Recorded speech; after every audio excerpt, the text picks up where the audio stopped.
que ya hay estudios que obviamente remarcan la prevalencia de hipertensión arterial. En el Perú casi la cuarta parte de la población es hipertensa.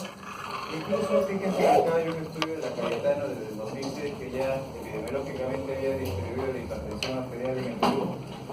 Y como un dato interesante, fíjense que en las personas de altura había hipertensión arterial diastólica, ¿no? Naturalmente la mayoría de pacientes recibía IECA, que es lo que también sucede en el mundo, que es una de las principales terapias utilizadas. Fíjense de que acá, si bien hay un poco de variabilidad en cuanto a guías clínicas, etcétera, en cuanto al diagnóstico y tratamiento de la hipertensión arterial, ustedes finalmente tienen que tener la claridad que la recomendación que se les va a dar es de la guía europea. ¿Ok? La guía europea de hipertensión arterial. Pero claro que vamos a incidir en algunas observaciones de otras previas, ¿no? Por ejemplo, en el séptimo reporte y en el octavo, o sea, ya desde el séptimo se define propiamente este diagnóstico de prehipertensión y que en realidad es compartido también con la guía europea que se va a recalcar, en la que el paciente prehipertenso, fíjense, a 140 milímetros de mercurio, 120 a 140, y el hipertenso, como normalmente es concebido a partir de 140 milímetros de mercurio, ¿cierto? Y el estadio 2, o hipertensión estadio 2, mayor o igual a 160, ¿no? En la diastólica acontece algo similar, pero con los cortes de 10 en 10, ¿cierto? Entre 80 y 90, entre 90 y 100 y más de 100, ¿no? Y esto porque ya se había identificado que por cada incremento de 20 y 10 de la sistólica y diastólica respectivamente se asociaba a mortalidad cardiovascular, ¿no? Pero fíjense que ustedes saben que después salió una recomendación de la AJA, la Asociación Americana del Corazón Americano, y lo que ellos preconizaban es que hipertensión por encima de 130, ¿cierto? Pero a continuación, después de esa guía, salió la guía europea, ¿ya? O sea, con pleno conocimiento de esa guía. Y la guía europea sigue, ¿ya? Diagnosticando a los pacientes con hipertensión arterial por encima de 140. ¿Ok? Entonces vamos a ir analizando brevemente un poco esto. Igual 140, estadio o grado 1 en este caso, o grado 2 por encima de 160. Luego, igual tienen los valores de normal alto, o el paciente que es normal, o el óptimo, que es por ejemplo donde están ustedes, ¿no? Muy bien. Entonces, cuando uno valora un paciente hipertenso, hay que identificar los estilos de vida, los factores de riesgo cardiovascular, si el paciente es sedentario, obeso, ingesta de grasas saturadas, no poca fibra. Identificar la comorbilidad, ¿no? O si fuman también. La comorbilidad, porque el paciente puede tener diabetes, puede tener enfermedad renal crónica, falla cardíaca crónica, y toda esta comorbilidad es importante para la estrategia terapéutica. El daño órgano blanco, ya saben que es la angioesclerosis con enfermedad renal crónica, la falla cardíaca por remodelación por la hipertensión, o sea, de causa hipertensiva, o puede también tener retinopatía hipertensiva, por ejemplo, ¿no? El segundo paso será la valoración. Por ejemplo, hay que verificar el nivel de potasio. Recuerden que parte de la estrategia terapéutica, por ejemplo, el hidrocloro de teoxida puede producir hipocalemia en algunos pacientes. Creatinina MDRD es para valorar propiamente la función renal o la relación proteína-creatinina, o sea, biomarcadores que establecen si el paciente tiene enfermedad renal crónica. Y lo mismo que el examen completo de orina, ¿no? Por otro lado vemos el EKG, si es que ya hay cambios electrocardiográficos, propiamente ya de la remodelación miocárdica. Y lo que les decía en cuanto a la comorbilidad, si es diabético, pediremos glucosa, perfil lipídico, descartaremos si tiene anemia, por eso, ¿no? Muy bien, entonces el octavo reporte, por ejemplo, también ha sido una diferenciación en algunos contextos. Por ejemplo, etario. Si por ejemplo tiene mayor o igual a 60 años, que es lo que decía, que no, acá no estaban hablando ya del diagnóstico, sino cuándo iniciar el tratamiento. Entonces, que le daban un poco de margen ya de iniciar el tratamiento al paciente anciano, ¿no? Todos saben por fisiología que la presión arterial sistólica se aumenta con la edad, eso es fisiológico, por si acaso, pero llega un punto en el que se cruza un umbral y ya el paciente podría ser hipertenso. Siempre, desde décadas atrás, uno ha sido bien permisivo con el anciano, ¿ya? El hipertenso sistólico aislado, que es el anciano, que en algún momento no se trataba, luego sí, bueno, en realidad desde ya hace mucho tiempo ya sí se indica tratamiento al paciente hipertenso anciano, pero fíjense que en el octavo reporte se amplió después de mucha discusión de muchos años, se amplió esto a pacientes hipertensos por encima de 150. Eso por si acaso fue en el octavo reporte, ¿ya? Y si el paciente tiene enfermedad renal crónica, ¿ya? O es diabético, también había previamente mucha variabilidad, ¿no? Se decía que se tratase cuando la presión está en 125, cuando la presión está en 130, un largo etcétera. Pero ya se aclaró esto y al final era igual. El paciente si se trata, si es hipertenso, tal y cual por encima de 140 como el resto de pacientes. ¿Por qué se hizo esta diferenciación en el anciano? Porque los estudios de hipertensión en el anciano, que son estos de acá, que son los más importantes, uno de los más conocidos es el CHEST, por ejemplo, que está acá. Estos estudios, de donde se valen propiamente para establecer las guías clínicas, eran estudios que ustedes se fijan, miren, los pacientes que habían sido incluidos son los que estaban acá en el índice superior. ¿Con cuánto de hipertensión fueron incluidos en estos estudios estos pacientes ancianos? Miren acá, 170, 180, 180, 160, todos bien hipertensos. Y cuando son intervenidos, fíjense cuánto desciende la presión arterial hasta acá, la columna en verde, bajó de 170 a 150. O sea, todos bajaron, pero nadie, la mayoría de estos estudios se redujo por debajo de 140. ¿Okay? Y esta reducción que tuvieron los pacientes ancianos ya fue lo significativo para reducir mortalidad cardiovascular. O sea, esto fue lo que está estudiado ya en la realidad y por esa razón es de que se le dio ese margen de permisibilidad. Muy bien, acá están las drogas antihipertensivas distribuidas entre los IECAS, fíjense. A veces es bueno tener en cuenta la farmacocinética de alguna de ellas, por ejemplo el lisinopril por el tiempo de vida media prolongado que tiene, ¿no? Hay que tener en cuenta la adherencia de los pacientes ya que se toma una vez al día. En cambio el Ractopril más bien tiene ya un intervalo, fíjense, cada 8 horas, puede llegar hasta 150, 200 la dosis por día. El Enalapril también. Y acá tenemos los ARA2, ¿no? Muy utilizados, el Irbesartán. ¿Ya? El Valsartán ha sido retirado acá por Vigemil en nuestro mercado, por el tipo de lote que se ha importado. Y los beta bloqueadores selectivos como el atenolol y metoprolol, ¿no? Tenemos también bloqueadores de canales de calcio, en realidad se utilizan acá de los que están descritos acá, el anodipino y el DTC, aunque también se utiliza el nifedipino en acción prolongada, ¿no? Y de los diuréticos tiacídicos, la hidroclorotiazida, fíjense que las dosis antihipertensivas ya inician y normalmente está estandarizado con 12.5. ¿Okay? A veces puede fluctuar hasta 25, pero digamos que por encima de estas dosis ya no es que sea propiamente ya antihipertensivo, sino más bien predomina su efecto diurético, ¿ya? Así que con 12.5, que es normalmente la dosis que normalmente combinan los fármacos que ustedes encuentran industrialmente, es suficiente. Y el efecto terapéutico deben de siempre situarlo en el contexto de la fisiopatología de la hipertensión arterial. Acá tienen presión arterial, producto de dos variables, resistencia vascular periférica, ¿cierto? Entonces con los medicamentos induciríamos vasorelajación, como los calcio antagonistas o los mismos IECA y ARA2, ¿cierto? Pero fíjense que por otro, la otra variable es el gasto cardíaco, ¿no? Ahí se supone que uno incide en beta bloqueadores, pero en realidad el contexto es más amplio porque esto depende del retorno venoso, del llenado de la circulación de la precarga, y esto a su vez está relacionado con el fluido extracelular y el contenido de sodio. Por lo tanto, si hay mayor balance positivo de sodio, habrá mayor expansión del volumen extracelular, mayor gasto cardíaco y hipertensión arterial. Este mayor balance positivo de sodio depende enteramente de la respuesta natriurética renal, ¿no?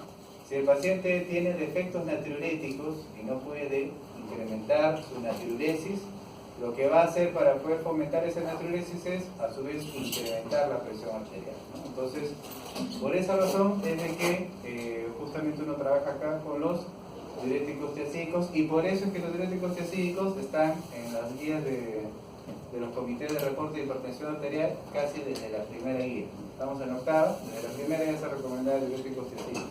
¿Okay? Muy bien, acá algunos medicamentos que actualmente se utilizan cada vez menos, como estos de acción central, que son bloqueadores alfa-adrenérgicos como la metildopa y la clonidina, pero que también en algunos pacientes se utiliza. Y esto es lo que ya hemos estado diciendo de los que tienen acción vasodilatadora, ¿no?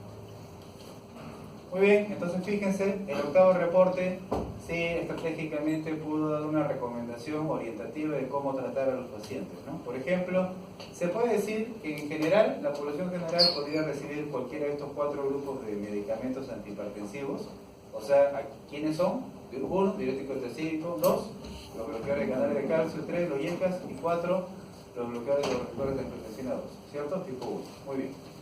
Pero hacemos una pequeña diferenciación en la raza negra, ¿ya? En la raza negra, ¿qué es lo que se debería de indicar de primera elección según la guía clínica el octavo reporte, o un diurético antiacídico o un bloqueador de canal de calcio, ¿ya? Que puede ser típicamente el amlodipino, el nifedipino, ¿ok?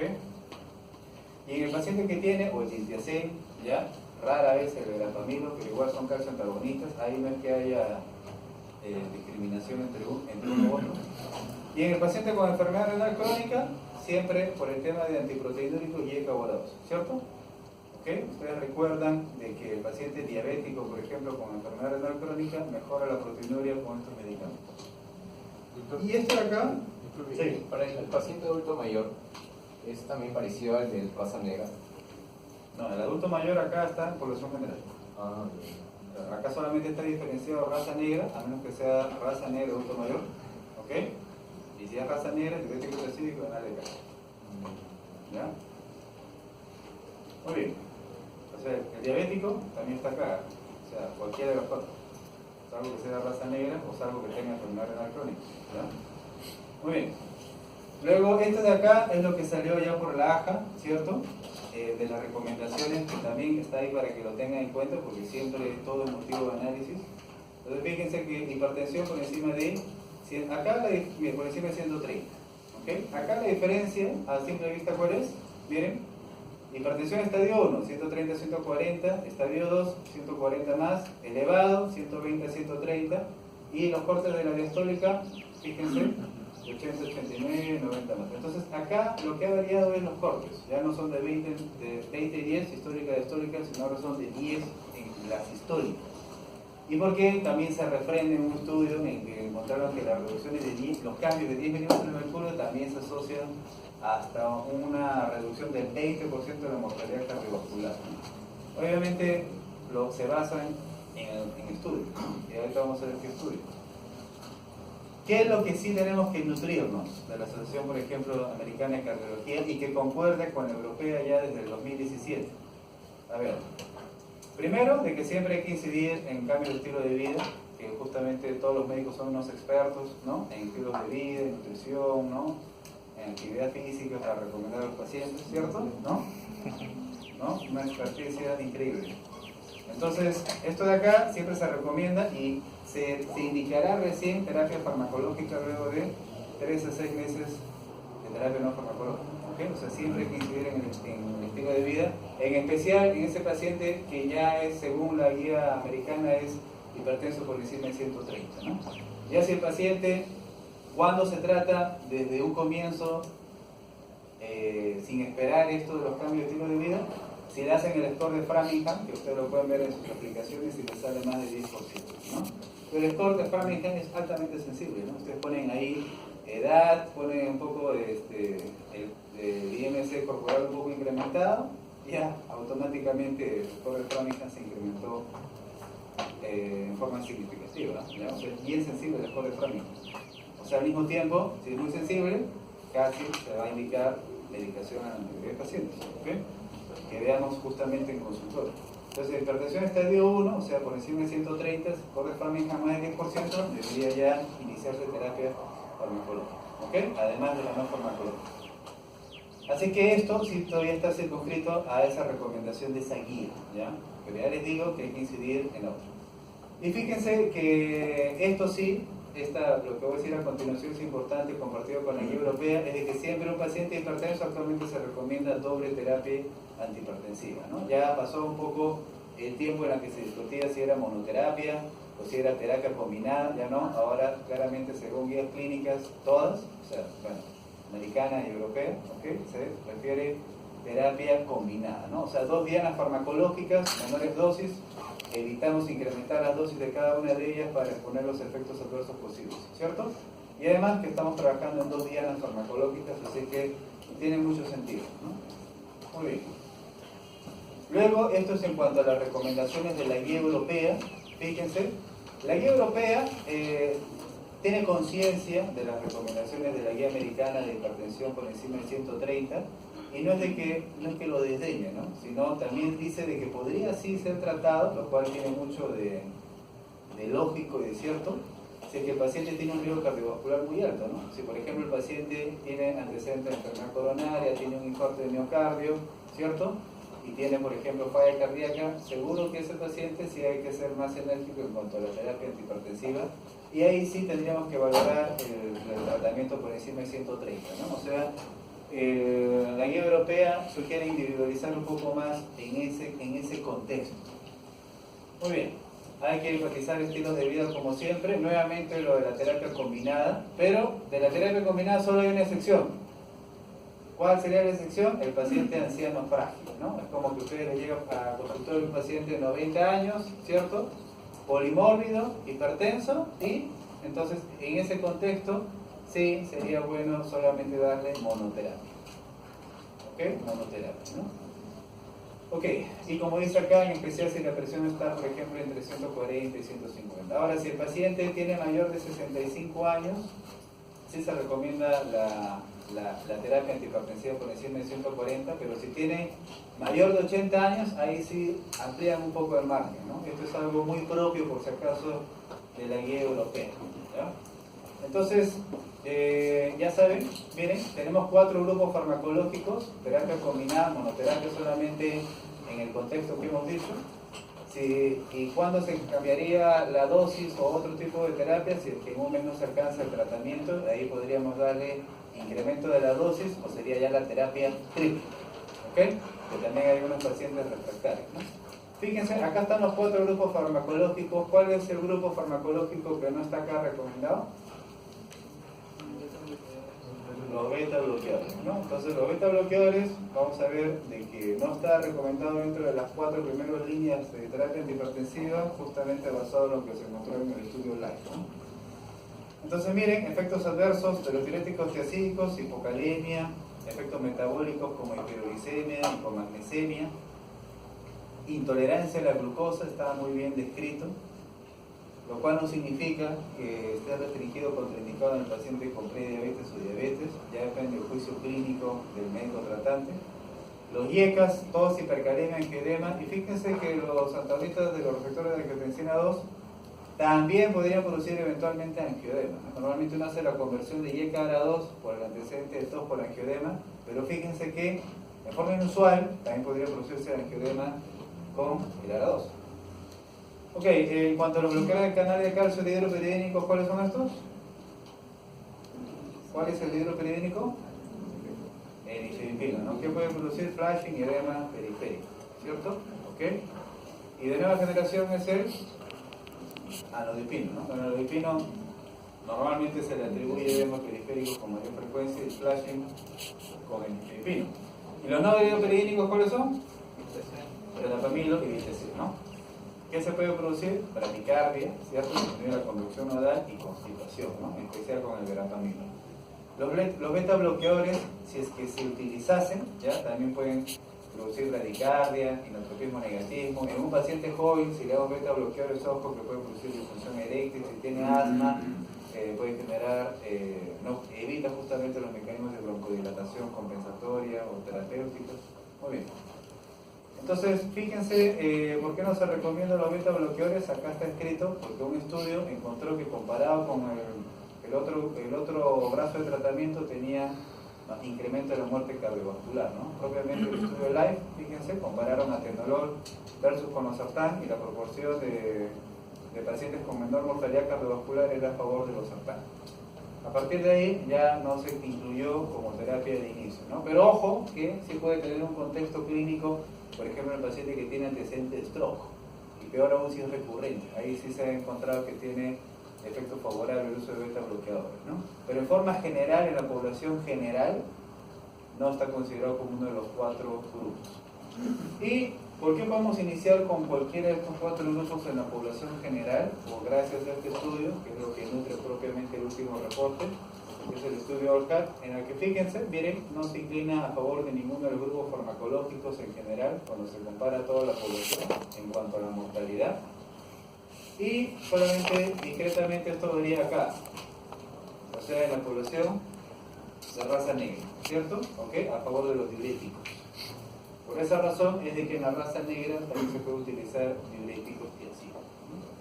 ¿Cuál es la razón para que el grupo americano haya planteado hipertensión por encima de 130? Al estudio SPRING, ¿cierto?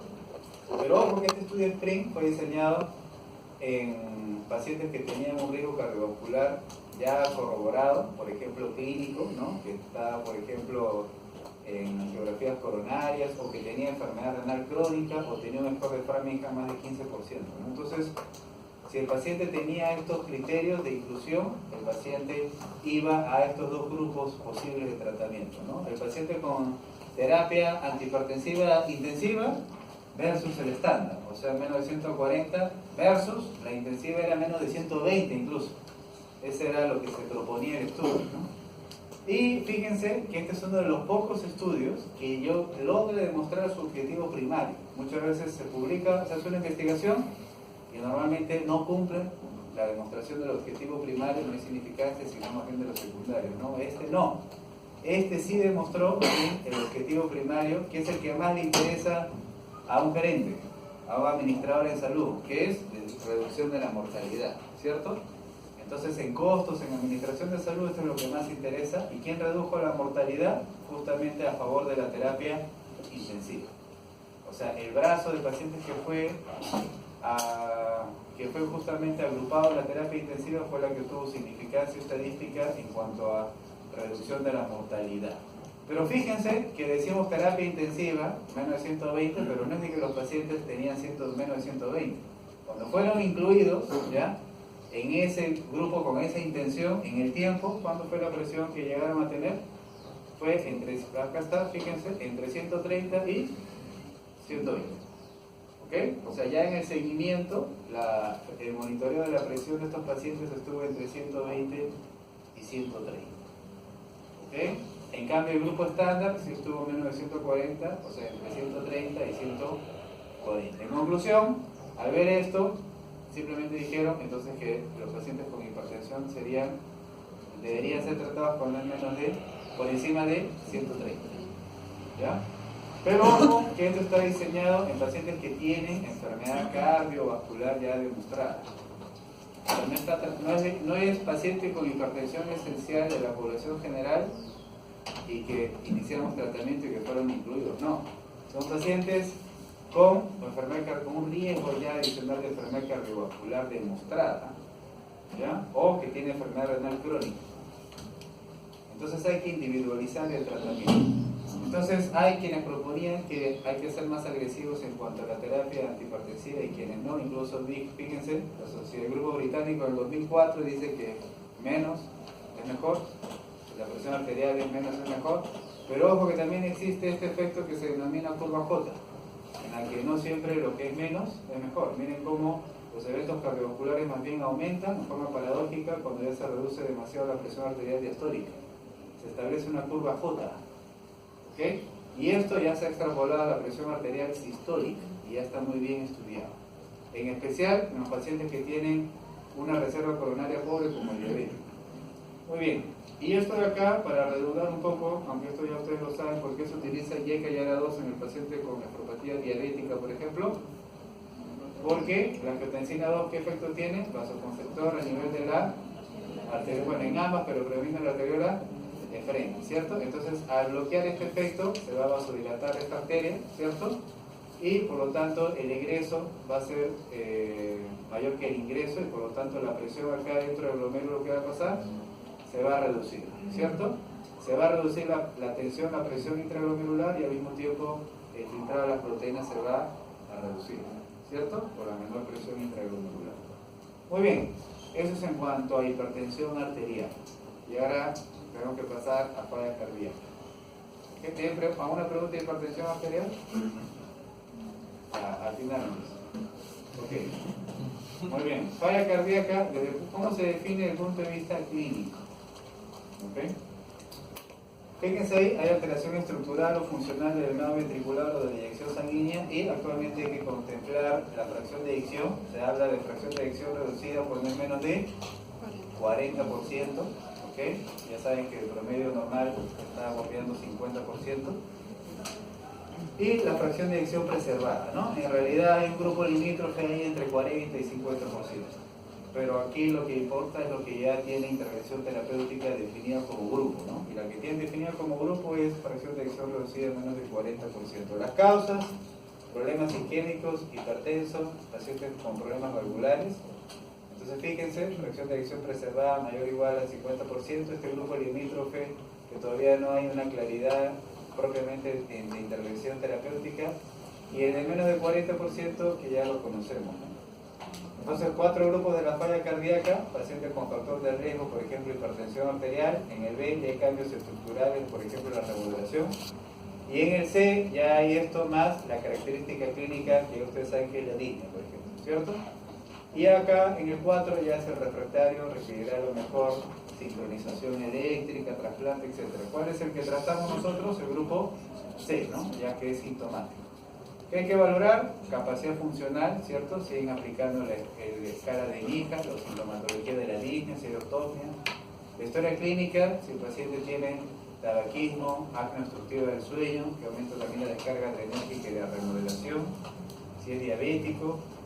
En el examen físico tendremos que ver frecuencia cardíaca. Hay que recordar que en el monitoreo de tratamiento lo vamos a beta bloquear, ¿cierto? Así que la frecuencia cardíaca va a reducirse.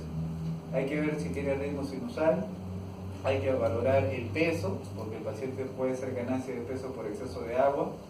Hay que ver si tiene ingurgitación yugular, que es uno de los signos más específicos propiamente de la falla cardíaca. Efusión pleural, hidrotórax, la intensidad del segundo ruido en el foco aórtico, por ejemplo, en cuanto a hipertensión arterial, o si tiene ruidos agregados, ¿no? Tercer, cuarto ruido, ¿cierto? Sobrecarga de volumen y de presión. Congestión hepática, ascitis, edema, ustedes ya conocen esto que es clínico.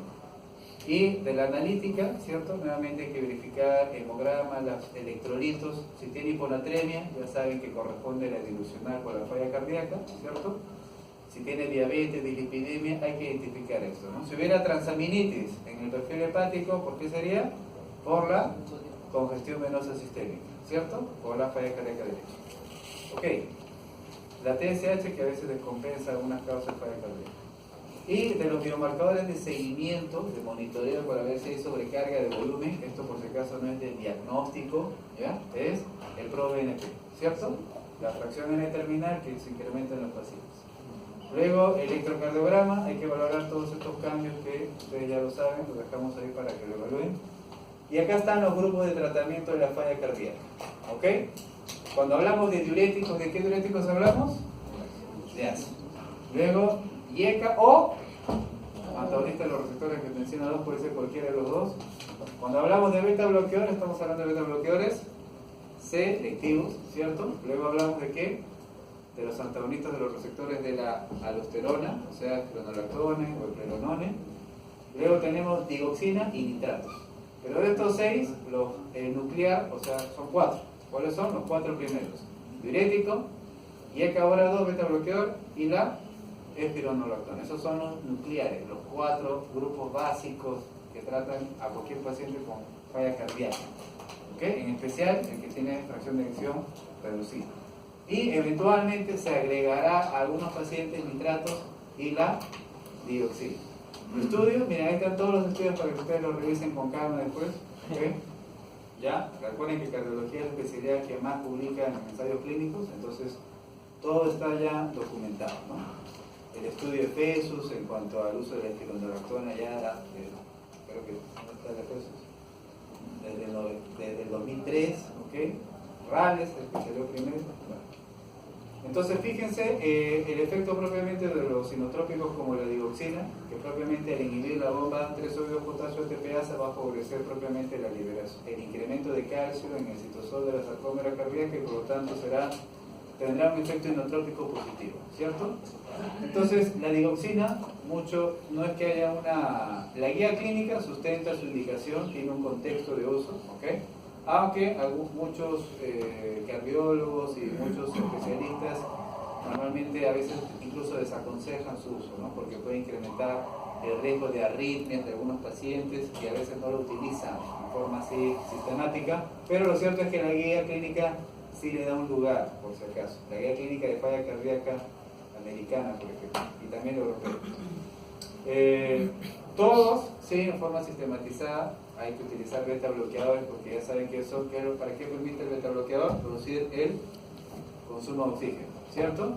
Entonces reduce el consumo de oxígeno y eso va a reducir a largo plazo la remodelación miocárdica. Y los diuréticos de asa, que evidentemente su indicación es para reducir la sobrecarga de volumen, ¿cierto? Ok. Muy bien, entonces acá están los estadios clínicos de la falla cardíaca que habíamos dicho. ¿Cuál nos situábamos? Dijimos el estadio C, y de estos de los pacientes con fracción de eyección reducida. Acá están. Acá están, fíjense, los 4 grupos de tratamiento de los pacientes. Los 4 grupos de tratamiento de la falla cardíaca, ¿ok? Que son estos de acá, los diuréticos, YKA2, beta-bloqueadores y la espironolactona, por ejemplo, ¿no? Pero fíjense que tenemos también los de fracción de eyección preservada. Una pequeña palabra solo de esto.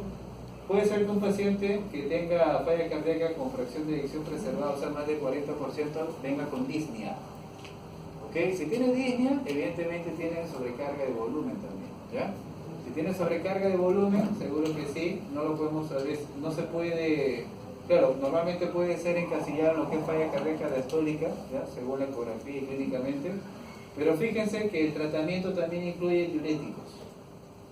Y estos diuréticos justamente ayudan a tratamiento de la congestión pulmonar, o sea, tiene indicación también en estos pacientes. En cuanto a, acá vemos, fíjense, se utiliza diuréticos de asa. ¿Cuándo hay que utilizar los nitratos? Acá está la indicación. Cuando el paciente sigue sintomático, por ejemplo, tiene disnea de esfuerzo, ¿ya? Y que ya está tratado con diuréticos, ya está con beta-bloqueador, ya está con YKA2, y el paciente persiste con disnea, entonces sigue sintomático y además es de raza negra, ¿ok? O afroamericano según la guía americana, entonces ahí hay que agregar nitratos, ¿ya? Vasorelajantes, que disminuye tanto la pre y la postcarga. ¿Y qué cosas se requiere para administrarle espironolactona a un paciente? Verificar su función renal, ¿ya? Que la tasa de filtrado sea más de 30 y que el potasio sea menos de 5. ¿Por qué? Porque justamente la espironolactona, ¿qué puede producir? Hipercalemia, ¿no? Entonces un paciente que ya tiene ARC, ¿ok? Estadio 4 ya no se recomendaría. Muy bien, acá tienen las dosis. Miren, de las dosis, ¿qué es lo que uno tiene que tener en cuenta en cuanto a falla cardíaca? Puede ser que yo tenga un paciente con falla cardíaca y que no sea hipertenso, ¿cierto? Entonces fíjense que las dosis que utilizamos de los YECAS o de los ARA2 tienen que ser dosis reducidas, mínimas. Por ejemplo, el Captopril, que es de 25, acá estamos dando la cuarta parte. ¿Ya? La cuarta parte de la dosis es con lo que iniciaríamos propiamente para el manejo de la falla cardíaca, porque solamente con dosis mínimas son requeridas para evitar la remodelación cardíaca. Y evidentemente si el paciente además es hipertenso, obviamente que ya no le van a dar esta dosis, sino le darán dosis antihipertensiva, que obviamente también cubre el efecto que buscamos en la falla cardíaca, que es contra la remodelación. Muy bien, acá tenemos la espironolactona, 25 miligramos, de ahí podemos ir incrementando el eplerenone, ¿ya? Que tiene menor efecto antiandrogénico. Y los beta-bloqueadores, como están viendo ahí, son los que normalmente se utilizan más en el manejo de la falla cardíaca crónica, como el bisoprolol, el carvedilol y el metoprolol, ¿no? Todos son selectivos beta-1, que es lo que nosotros buscamos. Como ven acá, nuevamente las dosis de inicio son pequeñas. Por ejemplo, el bisoprolol es de 5 miligramos, está empezando con la cuarta parte también, y de ahí podríamos incrementar un poquito más, marginalmente la dosis. Si fuera hipertenso, cambiaría el entendimiento y le daríamos ya mayor dosis buscando un fin antihipertensivo. Acá tenemos la dosis de los diuréticos de asa. Fíjense la furosemida. Miren, acá por ejemplo en esta guía refiere que la dosis total puede llegar hasta 600 miligramos, ¿ya? Entonces esto es variable, ya lo habíamos dicho, ¿cierto? Ya se había referido se les había referido, ¿no? Un texto antiguo podría haber situado esto en 360, es variable, ¿ya? Al final depende, lo importante es de que a mayor dosis nos expondremos a más efectos adversos, ¿cierto? Hay que buscar una dosis intermedia. Y, ok, listo. Entonces los diuréticos de asa. Si el paciente, por ejemplo, tiene disnea, le damos diuréticos, se reduce la sobrecarga del volumen y mejora. La pregunta es, ¿luego le suspendemos los diuréticos? No, los diuréticos se mantendrán, ¿ok? Entonces hay que continuar la dosis diurética porque justamente evita la recurrencia de sobrecarga de volumen. Si al paciente le damos los YECAS, evidentemente hay que controlar que el paciente no esté hipotenso, que no tenga enfermedad renal crónica avanzada, según la guía americana, y que no tenga ni hipercalemia ni estenosis de las arterias renales. Los beta bloqueadores, si bien se utilizan en la falla cardíaca, claro, hace décadas atrás no se utilizaban porque decían, pues, si más bien es un beta bloqueador, lo produciría más bien en teoría el gasto cardíaco. Pero en realidad luego predominó la teoría de la reducción del consumo de oxígeno a favor a largo plazo. Lo cual no significa que se reste de lógica a lo otro. Porque fíjense que si el paciente ahorita tiene falla cardíaca descompensada, más bien está contraindicado su uso. ¿Ok? Ustedes no van a beta bloquear un paciente que esté con falla cardíaca descompensada, ¿cierto? Un paciente que tiene falla cardíaca descompensada y que tiene insuficiencia respiratoria, hipoxemia, ¿cómo creen que está su frecuencia cardíaca? ¿Aumentada o disminuida? Aumentada, porque tiene que compensar pues, la hipoxemia, ¿cierto? ¿Ok? Entonces, ¿lo van a beta bloquear en ese contexto? No, ¿cierto? Muy bien, entonces si el paciente está con disnea importante, tampoco lo mismo, falla cardíaca descompensada. Si tiene bradicardia o bloqueo, obviamente no hipotenso, también son cuestiones lógicas, ¿no? Y de antagonista de la aldosterona, lo que hemos dicho, hay que procurar que el paciente no se encuentre con hipercalemia. Miren, muchos pacientes con falla cardíaca crónica, más bien tienen empeoramiento con el uso de los betabloqueadores. Acá, estas son las razones por las que los pacientes a veces descontinúan betabloqueadores. Hay un porcentaje que hace disnea, que hace hipotensión, que hace fatiga, hace bloqueo, hace bradicardia, y todo esto al final suma la tercera parte de pacientes. O sea, la tercera parte de pacientes justamente descontinúan los betabloqueadores porque más bien tienen algún efecto adverso. ¿Ya? ¿Y eso por qué? ¿Y por qué sucede esto? Porque lo indican cuando no deben indicarlo. ¿Cierto? Lo indican cuando no se debe. No, pero la guía clínica dice que el paciente con falla cardíaca tiene que utilizarlo y lo ponen beta bloqueador sin ver al paciente. ¿Ok? Entonces, si el paciente está descompensado, es ilógico, ¿no? ¿Cierto? Muy bien, la digoxina, que mucho se discute, en realidad es un excelente medicamento, excelente, solo que también tiene que ser adecuadamente utilizado. ¿Ok? ¿Cuál es el problema? Que a veces no le hacen dosaje sérico. Y necesariamente es un medicamento que requiere dosaje sérico, porque es un medicamento que tiene un margen terapéutico estrecho. ¿Ya? O sea, su ventana es estrecha. ¿Eso qué significa? Que basta que incremente un poquito la dosis, me puedo ir a la intoxicación, o si le bajo la dosis, me puedo ir a la dosis subterapéutica, ¿cierto? Entonces tengo que hacer el dosaje sérico para hacer un buen monitoreo, porque si no, si me voy a la intoxicación, que tendré arritmias, náuseas, vómitos, confusión, alucinaciones visuales, como normalmente se describe en la intoxicación miocárdica, ¿no? En la intoxicación por digoxina. ¿Y cuándo sucede más eso? En pacientes ancianos o si tienen enfermedad renal crónica. Muy bien. En cuanto a los calcioantagonistas, ¿ya? Entonces, normalmente no se recomienda para nada la utilización de los no hidroperiodínicos como verapamil y ITC. ¿Por qué razón? Porque más bien, con mayor elocuencia pueden producir bradicardia, ¿ya? Por eso es que no se recomiendan estos medicamentos. En cambio, el alodipino, si bien no es que sea parte de la recomendación, porque ya dijimos que como antihipertensivo o están los YK-12 los beta bloqueadores, pero si es que el paciente está alodipino, si recibe alodipino por su efecto antihipertensivo, podría continuar. ¿Ya? En realidad, de todos los calcioantagonistas, es el único calcioantagonista al que no habría una contraindicación propiamente desde el punto de vista de la falla cardíaca. ¿Ya? Porque el efecto simpático mimético del nifedipino también tendría el efecto opuesto al beta bloqueador. Muy bien, entonces acá están los medicamentos. Fíjense, hay algunos nuevos como el Nebivolol, que también es un beta bloqueador selectivo. Hay otros medicamentos nuevos como esto, que es la ivabradina, que es un bloqueador de los canales de los canales IF, y que justamente también tienen el mismo fin, ¿no? También van a producir el aguro de bradicardia. Muy bien, ¿tienen alguna pregunta? Ok, ¿preguntas? Ya. Acá estamos dejando la clase, ¿verdad?